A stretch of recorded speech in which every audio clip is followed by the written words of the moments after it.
ये बेटा जीडीपी का क्वेश्चन है, बहुत इंपॉर्टेंट। जीडीपी डिफ्लेटर गलत नहीं करना। मैंने आपको बोला जो अल्फ़ाबेट्स में सबसे पहले आता है अल्फ़ाबेट उसको ऊपर लिखो और बाद में रियल को नीचे लिखना। बच्चे गलत कराते हैं, उल्टा लिखाते हैं। अगर आपको इसकी जगह ये लिखा आ जाए जीडीपी एट करंट प्राइसेस, तो मैंने आपको बताया हुआ ये कैसे हुआ।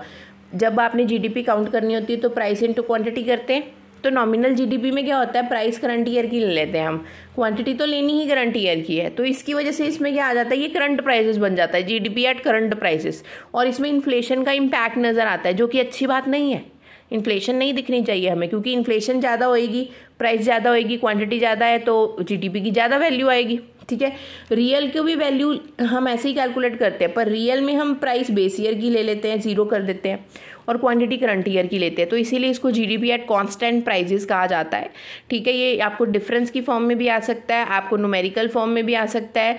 बेस ईयर की प्राइस दी होगी, क्वांटिटी दी होगी, आपको काउंट करनी होगी, वो भी आ सकता है। तो ये फॉर्मूला बहुत ज़्यादा इंपॉर्टेंट है। इसको जीडीपी डिफ्लेटर भी कहते हैं और प्राइस इंडेक्स भी कहते हैं। Kindly note it very importantly. और ये एक मैट्रिक्स है एपीसी और एपीएस की।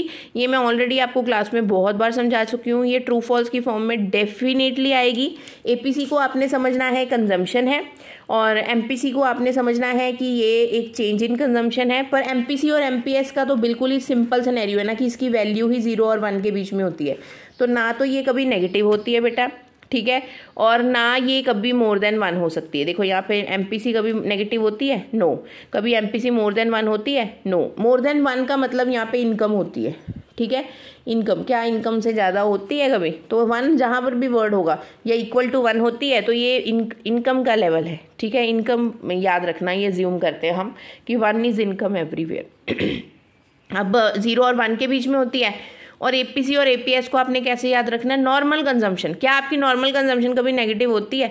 नहीं होती। ठीक है, और क्या आपकी कंजम्पशन कभी 0 होती है? एज सच नहीं होती कभी भी कंजम्पशन 0। ठीक है, तो आपने इसको नोट ही करके आना है वहाँ पर, क्योंकि हम हमेशा ऑटोनोमस कंजम्पशन का पैटर्न अपने पास रखते हैं। ठीक है।